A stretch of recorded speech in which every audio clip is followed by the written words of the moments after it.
is this the room I live my life forever? I wonder why in LA,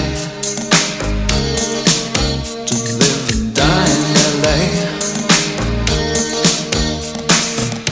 I wonder why we waste our lives here when we could run away to paradise.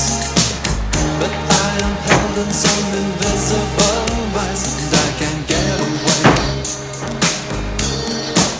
to live and die in LA.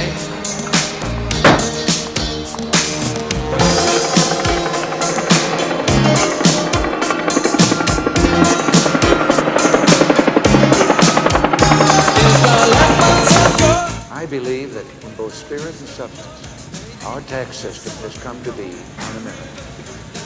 Death and taxes may be inevitable, but unjust taxes are not. The first American Revolution was sparked by an unshakable conviction. Taxation without representation is tyranny. 2 centuries later, a second American...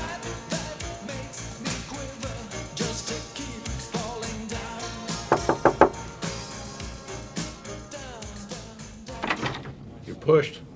We got a game going. What kind of stakes? 5 and 10. The man gonna play? Yeah, after the speech, he says he's good for a half hour. Outstanding.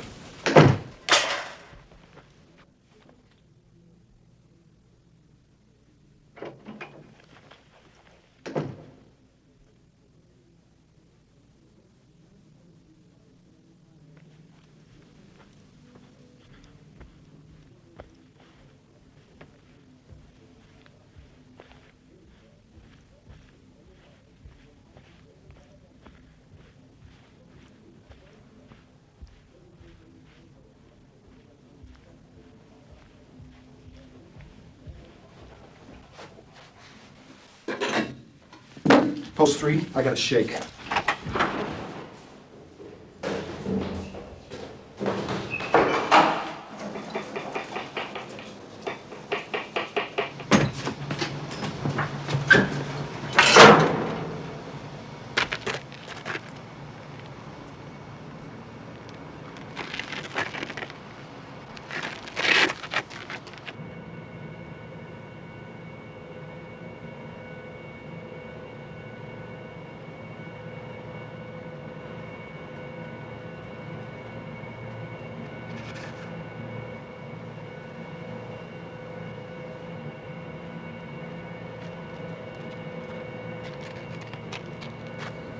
Right there, fella! I'm ready to die! Nobody's gonna die. Look, you and I are gonna go downstairs and talk. Death to Israel and America and all the enemies of Islam! I understand. Look, I'm gonna put my gun away. All right? We're gonna go talk. I am a martyr! I will burn myself on you and all the enemies of Islam! Allahu Akbar! He's an awesome actor. I wanted him for a movie when I was at Warner Brothers, and I even had editorial cut sequences of this film and To Live and Die in L.A. to shop it to him for him to be the lead, and they kept saying over and over again, he's never been part of a hit movie. And I think that's such a sucker attitude. I hate that because neither had Harrison Ford or Henry Thomas, you know. But I remember just having editorial, give me the best shots of To Live and Die in L.A. and Manhunter. I got a meeting, and I walk in. I said, this is our lead. And they're like, not at this studio. He's not. Really punked him. But he's an actor I've always liked. That Forget it. Just fucks me off. I hate it. Yeah. So have you worked with William Peterson? Yeah. Now, how was he? He was great, and we actually talked about this movie. Okay, so take us to that. What was the project? It was CSI, and I actually flew to Vegas to do an interior kitchen scene. Okay, good. I was red herring of the show. They think I'm the killer, but I'm not. And he and I had a scene in the kitchen, and in between, I just said, you know, I think the Red Dragon had come on, and I said, why are they doing that? And he's like, oh, Dino probably needs some money. I said, I asked him, I said, Yeah. what was it like working with Brian Cox? Cox is a great guy. Da, da, da, da, da, da, da. We talked a bit about that. And I actually, years ago, I was up for an award in Canada. And in the same program, Brian Cox was up for an award for a show that he had done in Canada. And we met in the lobby. And I'll never forget because he was there, and I just said, listen, with all due respect to Anthony Hopkins, he can't hold a candle to you when it comes to Lecter.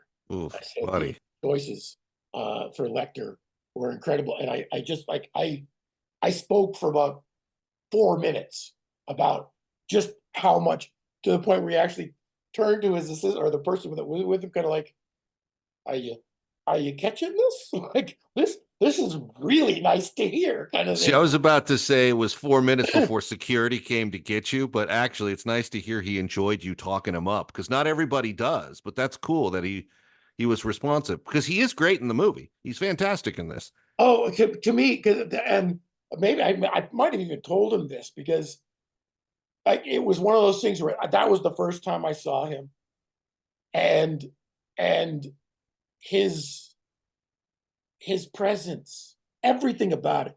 He's got his ass to the camera when he's introduced, his arms up the wall, and he's just lying there, and he goes, "That's the same atrocious cologne you wore in court 3 years ago." I know, it's such a great, that almost sounds like an ad-lib line too, doesn't it?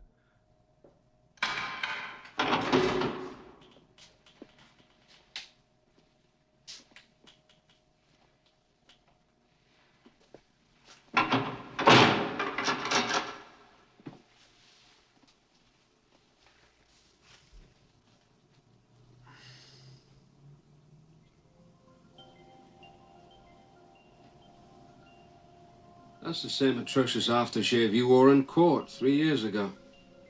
Yeah, I keep getting it for Christmas.